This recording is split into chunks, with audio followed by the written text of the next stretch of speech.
நடு ரோட்ல ஒரு மணி வெயில்ல நடு ரோட்ல கிடைக்கும். எங்களை யாரும் கேட்கலாம்.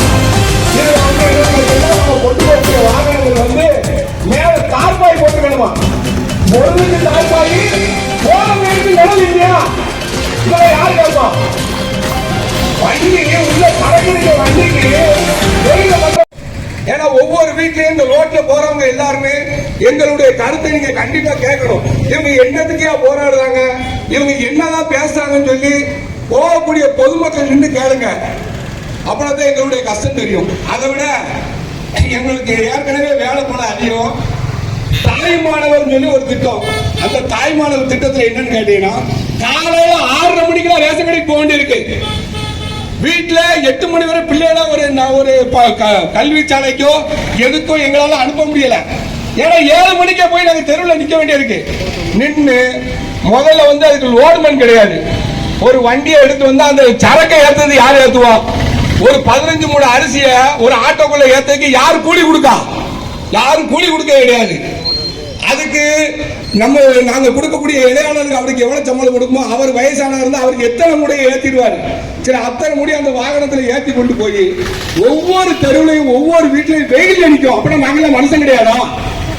இல்ல, இந்த ஆர்ப்பாட்டத்தை தவிர வேற யாரு மனதையும் புண்படுத்துவதற்காண்டி கண்டிப்பாக கிடையாது என்பதை நாங்கள் தெரியப்படுத்துகிறோம். அது மட்டும் இல்லாம இந்த நியாயக்கடை பணியாளர்கள் இன்றைக்கு வந்து நடு ரோட்ல வந்து உட்கார்ந்து இருக்காங்க. ஆனா வந்து அடிமை உத்தியோகத்தை பார்க்காங்களே தவிர இன்னும் அவங்க அரசு உத்தியோகம் பார்க்கல. அதை முதல்ல எல்லாரும் எண்ணிக்கை. அந்த நியாயக்கடை பணியாளர்களுக்கு கொடுக்க வேண்டிய சம்பளத்தை மட்டும் ஏன் கொடுக்க மாட்டேங்க?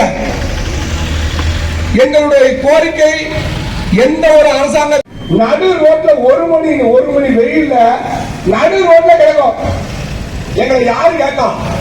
இதுல வந்து என்னன்னு நம்ம கொண்டு போகக்கூடிய வாகனங்கள் வந்து மேல தார்பாய் போட்டு வேணுமா? பொருளுக்கு தார்பாய் போன வீட்டுக்கு நிலம் இல்லையா? இதுல யார் கேட்போம்? வண்டி உள்ள சரக்கு இருக்க வண்டிக்கு வெயில பண்றதுக்காண்டிதான் இந்த ஆர்ப்பாட்டத்தை தவிர வேற யாரு மனதையும் புண்படுத்துவதற்காண்டி கண்டிப்பாக கிடையாது என்பதை நாங்கள் தெரியப்படுத்துகிறோம். அது மட்டும் இல்லாம இந்த நியாயக்கடை பணியாளர்கள் இன்றைக்கு வந்து நடு ரோட்ல வந்து உட்கார்ந்து இருக்காங்க. ஆனா வந்து அடிமை உத்தியோகத்தை பார்க்காங்களே தவிர இன்னும் அவங்க அரசு உத்தியோகம் பார்க்கல. அதை முதல்ல எல்லாரும் எண்ணிக்கை. ஏன்னா ஒவ்வொரு வீட்லயும் இந்த ரோட்ல போறவங்க எல்லாருமே எங்களுடைய கருத்தை நீங்க கண்டிப்பா கேட்கணும். இவங்க என்னத்துக்கே போராடுறாங்க, இவங்க என்னதான் பேசுறாங்கன்னு சொல்லி போகக்கூடிய பொதுமக்கள் நின்று கேளுங்க. அவ்வளவுதான் எங்களுடைய கஷ்டம் தெரியும். அதை விட எங்களுக்கு ஏற்கனவே வேலை போல அதிகம். தாய்மானவர் சொல்லி ஒரு திட்டம். அந்த தாய்மானவர் திட்டத்தில் என்னன்னு கேட்டீங்கன்னா, காலையில 6:30 மணிக்கு ரேஷன் கடைக்கு போக வேண்டியிருக்கு. வீட்டுல 8 மணி வரை பிள்ளைகள ஒரு கல்வி சாலைக்கோ எதுக்கோ எங்களால அனுப்ப முடியல. ஏன்னா 7 மணிக்கே போய் நாங்க தெருவில் நிக்க வேண்டியிருக்கு. நின்று முதல்ல வந்து அதுக்கு லோடுமேன் கிடையாது. ஒரு வண்டியை எடுத்து வந்து அந்த சரக்கை ஏற்றது யார் ஏத்துவா? ஒரு 15 மூணு அரிசிய ஒரு ஆட்டோக்குள்ள ஏத்ததுக்கு யார் கூலி கொடுக்கா? யாரும் கூலி கொடுக்க கிடையாது. அதுக்கு நாங்க கொடுக்கக்கூடிய இடையாளருக்கு அவருக்கு எவ்வளவு சம்பளம் கொடுக்குமோ, அவர் வயசானவர் இருந்தா அவருக்கு எத்தனை முறையை ஏத்திடுவாரு. சரி, அத்தனை முடி அந்த வாகனத்தில் ஏற்றி கொண்டு போய் ஒவ்வொரு தெருவிலையும் ஒவ்வொரு வீட்லையும் வெயில் நிற்கும். அப்படின்னா நாங்களே மனுஷன் கிடையாதா? இல்ல, நினைச்சுட்டாங்க.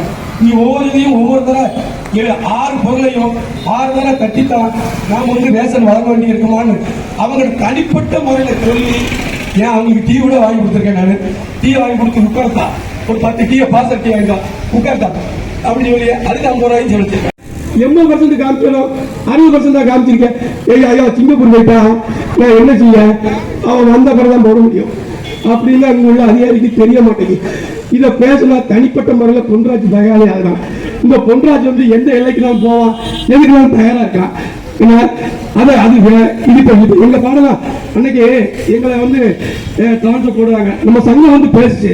சங்கம் வந்து பேசப்பட அந்த அதிகாரி ஐயா அப்படியா சங்கத்துக்கு மதிப்பு கொடுத்து நல்ல முறையில் சங்கத்துக்கு கோரிக்கை ஏற்றுக்கிட்டாரு. இதுக்குதான் சங்கம் வேணுங்க, இதுக்கெல்லாம் ஒரு கை கட்ட மாட்டேங்க. இப்படி இருந்தா நான் எப்படிதான் போகுது?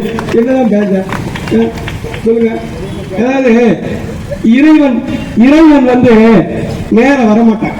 நல்லா கேளுங்க. கண்ணுக்கு தெரியாம காத்து போல இறைவன் இருக்கான். ஆனா அந்த இறைவனுக்கு பதில் நம்ம சங்கம் தான் மேல வந்திருக்கு. இந்த சங்கம் தான் இருக்கும். சங்கம் தான் இறைய சங்க தலைவர் மாப்பிள்ள காலம் தலைவர் இறைவ கேளுங்க. அந்த சங்கம் நேரம் வந்திருக்கு. சங்க தலைவர் நேரம் வந்திருக்காங்க. என்ன பணியாற்றம் பண்ண அவ்வளவு பிரில்லியண்டா பேசுறாரு. அன்னைக்கு எங்க ஆபீஸ்ல வந்து அவ்வளவு பிரில்லியண்டா பேசுறாரு.